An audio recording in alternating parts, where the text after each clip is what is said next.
जोहार, नमस्कार। मैं हूं सुनील बॉबी और मेरे साथ हैं हमारे सहयोगी अभय कुमार। बिहार की तरह होगा झारखंड में भी पंचायत चुनाव। बिहार के तर्ज पे झारखंड में पंचायत चुनाव की तैयारी पूरी कर ली गई है। अप्रैल के पहले सप्ताह में हो जाएगी घोषणा। क्या झारखंड सरकार हेमंत सोरेन बिहार के मुख्यमंत्री नीतीश कुमार की तरह पंचायत प्रतिनिधियों को देंगे क्या पावर? क्या बिहार में जिस तरीके से पावर मिला है मुखिया का, जिस तरह से आरक्षण मिला हुआ है महिलाओं को, क्या झारखंड में भी मिलेगा? क्या मतदान के बाद तुरंत आएगा मतदान का रिजल्ट?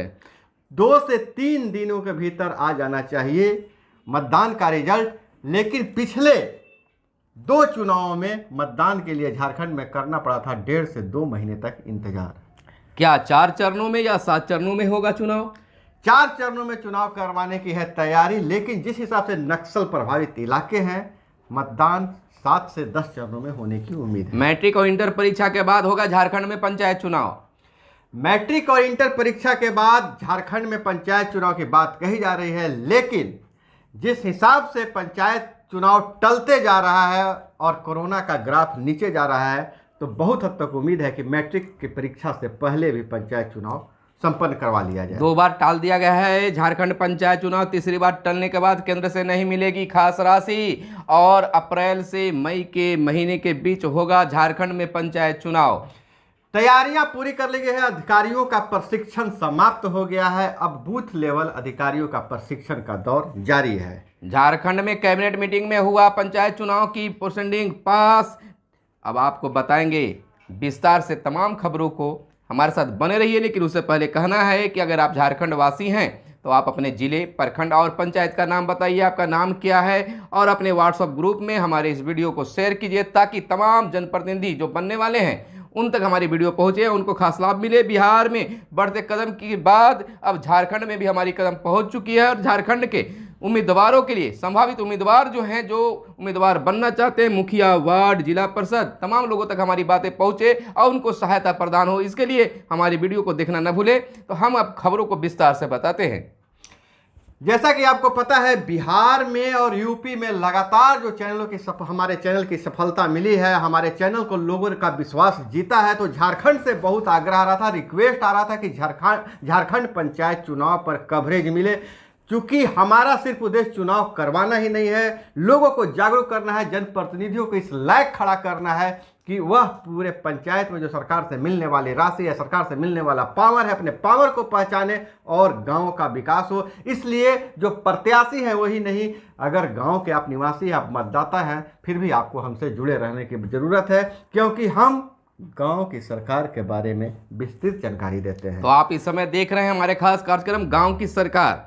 और गांव की सरकार हम बिहार की तरह बताना चाहेंगे कि किस प्रकार से एक मुखिया जी को बिहार में पावर मिला है। हमारे व्यूअर्स ने, झारखंड के व्यूअर्स ने यह कमेंट कर बताया कि झारखंड में विधायक और बिहार में मुखिया दोनों समान नजर आते हैं। जी हाँ, मैं भी झारखंड के दौरे पर गया था तो वहाँ के ग्रामीणों ने बताया था कि जो आपके यहाँ मुखिया को पावर है, जितने मुखिया जी का इज्जत है, सम्मान है, हमारे यहाँ उतना विधायक को है। और मुखिया जी को तो लोग समझते ही नहीं हैं, क्योंकि मुखिया जी ब्लॉक में जाते भी हैं तो ब्लॉक में वीडियो के कार्यालय के अंदर उनके जाने की हिम्मत नहीं होती है। ऐसा क्यों है? क्योंकि उन्हें ज्ञान का अभाव है, उनके अपने पावर का, अधिकार का जानकारी नहीं है। तो उस जानकारी को हम बताएंगे। हम आपको बता दें कि झारखंड में पंचायत चुनाव होने वाली है, देश बदल रहा है और सूचना क्रांति का दौर है। तो जितना आप इंफॉर्मेटिव रहेंगे उतने अपने अधिकारों को जानेंगे। लेकिन फिलहाल हम सुनील जी बात यह करना चाहेंगे तो मैं अभय आपसे जानना चाहूँगा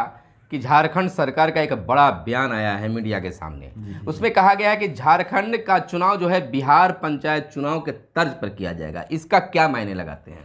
चुनाव तर्ज पर करने का मतलब यह है कि अभी जो फिलहाल जो मीडिया में खबरें आ रही हैं, उस खबर के अनुसार जैसे बिहार में पंचायत चुनाव के बाद तुरंत 2 से 3 दिनों में, जिस अलग अलग प्रखंडों में एक दिन बीच करके, हाँ 2 से 3 दिनों में, कहीं कहीं 3 दिन भी लगे हैं, रिजल्ट घोषित कर दिया गया है। और कारण यह है कि बिहार और झारखंड दोनों नक्सल प्रभावित इलाके हैं और नक्सल प्रभावित इलाकों में चुनाव का दौर लंबा चलता है। एक एक जिले में 4 चरण में चुनाव लेकिन होता अभी है। जो है अब है यह बात आ रही है, पहले तो आया था कैबिनेट मीटिंग के बाद कि 4 चरणों में चुनाव होगा, लेकिन आज एक अखबार का बयान देखा है मैंने, उसमें आया है कि 5 से 6 चरणों में चुनाव होगा। यानी कि अभी भी आपको बता दें जानकारी को लेकर कि झारखंड सरकार ने यानी कि पंचायती राज विभाग झारखंड राज्य निर्वाचन आयोग को एक पत्र लिखी है, जिसमें कहा गया कि आपके द्वारा जो पहले संभावित तिथि बताया गया था, चुनाव की तिथि बताया गया था, अब इसमें सरकार चाहती है कि मैट्रिक और इंटर की परीक्षा करा ले।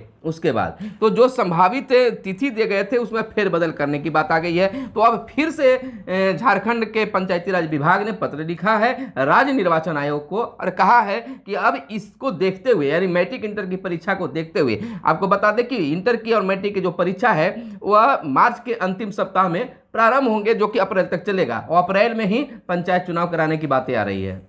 सुनील, मैं आपको बता दूं कि जो पत्र आने के बाद भी केंद्रीय निर्वाचन आयोग ने भी पत्र एक निर्देश जारी किया। उन्होंने राज्य निर्वाचन आयोग से मांगा है कि आप संभावित तिथियों की लिस्ट जो है हमारे पास भेजिए। ये जो पंचायती राज विभाग और राज्य निर्वाचन आयोग के बीच में जो बात चल रही थी आपने बताया, लेकिन केंद्रीय निर्वाचन आयोग ने भी पत्र लिखा है, मेल भेजा है, राज्य निर्वाचन आयोग से मांग किया है कि आप संभावित तिथियों को हमारे पास भेजिए, ताकि हम फिर उसके बाद मुहर लगने के बाद राज्य निर्वाचन आयोग उस तिथियों की घोषणा किया जाए। देखिए, झारखंड से भी कई तरह के खबरें आते हैं, कई तरह के मीडिया वहां पर हैं जिसमें पंचायत चुनाव की संभावित तिथि बता रहे हैं। हमारा चैनल जो है खास झारखंड के लिए क्यों होगा, इसलिए हम बताना चाह रहे हैं ताकि झारखंड के लोगों को पंचायत संभावित तिथि कब होगा नहीं होगा इससे अलग हटकर हम लोग बताना चाहते हैं। नहीं, बिल्कुल हम लोग यह बताएंगे कि आपको चुनाव लड़ना है तो कौन कौन से कागजात की जरूरत है, आप कैसे उसकी तैयारी करें और आपको क्या क्या अधिकार मिला। चुनाव तक ही नहीं, चुनाव के बाद तक भी हम आपके साथ रहेंगे। और हमारा यह उद्देश्य नहीं है आपके व्यूज और सिर्फ सब्सक्राइबर बटोरना उद्देश्य नहीं है। मेरा उद्देश्य है, मेरे चैनल का उद्देश्य है कि हम गांव-गांव तक जागरूकता फैला सके और गांव की सरकार सही मायने में गांव में काम कर सके, गांधी जी को जो ग्राम स्वराज की सपना है उस सपने को पूरा कर सके। तो इसलिए हमारा चैनल, हम कोशिश करेंगे, हम दावा नहीं करते, हम कोशिश यह करेंगे कि अन्य सभी चैनलों से, अन्य सभी मीडिया घरानों से हम भिन्न दिखें। देखिए, झारखंड में जो है जो पंचायत प्रतिनिधि बनने वाले हैं या जो पहले से बने हुए हैं, उनके पास में यह अभाव है कि हमारा पावर क्या है। इस पावर को आप तक पहुंचाने की हम कोशिश करेंगे और इस कोशिश तब हमारा सफल होगा जब हम आप तक पहुंचे।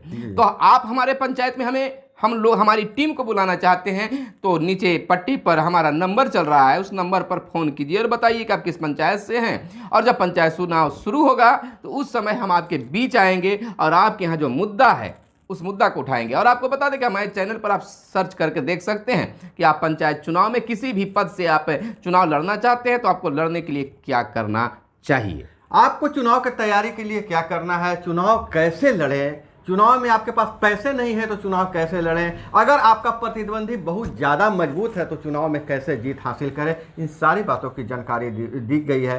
और मैं आ रहा हूं, हम दोनों आ रहे हैं आपके पास। सिर्फ आपको क्या करना है, कमेंट में बताना है कि आप किस जिले से हैं, किस पंचायत से हैं और किस प्रखंड से हैं। तो हमारी कोशिश रहेगी जहां आप बुलाएंगे हम आपके पास आने वाले हैं। तो बिल्कुल हम आपके पास आने वाले हैं, केवल हम इंतजार कर रहे हैं कि झारखंड सरकार के द्वारा पंचायत की तिथियों का ऐलान हो और जैसे जैसे जिस चरणों में चुनाव होगा उस चरण के आधार पर हम आपके गांव में आएंगे और आपके गांव का जो बुनियादी समस्या है उस समस्या को हम उठाएंगे और बताएंगे। और हमारी कोशिश होगी कि जिस प्रकार से बिहार में मुखिया जी को पावरफुल बना दिया गया है, वार्ड सदस्य को 7 निश्चय योजना में पावरफुल बना दिया गया है, तो झारखंड वासियों को भी जंगल, कोयला, मिट्टी चीज़ों से हटाकर क्या पावर और मिलना चाहिए, इन तमाम चीज़ों पर आपसे हम मुखाबित होंगे। सुनील, मैं बताना चाहता हूं कि झारखंड पंचायती राज अधिनियम, उसकी जानकारी हमारे व्यूअर्स को होना चाहिए। उस पूरी जानकारी हम लेकर, और खास करके झारखंड में जो लड़ाई है जल जंगल जमीन की, उस लड़ाई में हम आपके भागीदार बनना चाहते हैं। और हर पंचायत के जी में जंगल की जिम्मेदारी हो, जमीन की जिम्मेदारी हो। सबसे बड़ी बात है, वहाँ झारखंड की गांव की सबसे बड़ी समस्या है पेयजल की, पानी की समस्या है। पानी कहीं है तो बहुत नीचे है, अगर बोरिंग होता है तो पानी में आर्सेनिक है, उसको कैसे फिल्टर करने के लिए कौन कौन सी योजनाएं चली जा रही है, आपके यहाँ बिजली पहुंचाने के लिए कौन कौन सी योजनाएं चलाई जा रही है। हम आपको बता दें कि केंद्र सरकार की योजना यह है कि हर पंचायत को आत्मनिर्भर बनाना है, हर पंचायत ऊर्जा के क्षेत्र में आत्मनिर्भर हो, पेयजल के क्षेत्र में आत्मनिर्भर हो और गाँव के लोगों को वहीं रोजगार मिले। तो हमसे जुड़िए और जानिए, अगर आपके गांव में रोजगार मिलेगा तो ईंट भट्ठों में काम करने के लिए बिहार, उड़ीसा और बंगाल नहीं जाना पड़ेगा, क्योंकि जब पंचायतें सशक्त होगी तो वहाँ के ग्रामीण भी सशक्त होंगे। थोड़ा ऊपर उठिए, आगे बढ़िए, चैनल को सब्सक्राइब कीजिए। हमने तो अब तक विशेष कुछ नहीं बताया है और तब तक विशेष कुछ नहीं बताएंगे जब तक आप हमसे नहीं जुड़िएगा। जब तक मुझे लगने लगा कि झारखंड के लोग हमारे साथ जुड़ चुके हैं तो फिर हम सिलसिलेवार ढंग से पंचायती राज अधिनियम, मुखिया का पावर, वार्ड सदस्य का पावर, पंचायत समिति का पावर, जिला परिषद का पावर, सारे लोगों के अधिकार और अधिकारियों पर कैसे नकेल रखें, अपना शिकंजा कैसे कैसे, पूरी बातों को हम बताएंगे। लेकिन उससे पहले जब मुझे लगने लगेगा कि हमारी बातें झारखंड के लोगों तक पहुंच रही है तो अपना आशीर्वाद हमारे ऊपर बनाइए और अपने आप को समृद्ध करने के लिए हमारे साथ जुड़िए। और जुड़ने के लिए क्या करना पड़ेगा सुनील? चैनल को सब्सक्राइब करना कैसे पड़ेगा। सब्सक्राइब करना पड़ेगा? वीडियो के नीचे बेल आइकन होगा, उसको दबाइए और नीचे अंग्रेजी में लिखा हुआ होगा सब्सक्राइब, उस बटन को टच कीजिए। आप हमारे साथ हमारी सदस्यता को ले लीजिएगा। और आपको हम बता दें कि अभी तक जितने भी झारखंड के पंचायत चुनाव से जुड़ी चैनलों को मैंने देखा है उसमें केवल तिथि ही बताया जा रहा है, लेकिन उससे हटकर हम आपको बताना चाह रहे हैं। तो आप निश्चित तौर पर हमें कॉल कीजिए, हमसे जुड़िए, झिझक मत रखिए, क्योंकि आपको पंचायत चुनाव लड़ने के लिए उससे पहले बहुत सारी तैयारियां करनी होती है। किन किन कागजातों की ज़रूरत होता है मैंने कई वीडियो में आपको बताने की कोशिश किया है, लेकिन फिलहाल हमारे साथ झारखंड के कुछ ही लोग जुड़ पाए हैं, जिसमें हाजा साहब का नाम सबसे पहले आता है। हाजा ने जुड़ा है और बहुत कुछ बताने का भी कार्य किया है। तो मेरे साथ बने रहिए और देखते रहिए अपना प्यारा चैनल। फिर मिलेंगे अगले वीडियो में नई जानकारी के साथ। तब तक के लिए जोहार, जय भारत, जय भीम, वंदे मातरम। वंदे मातरम।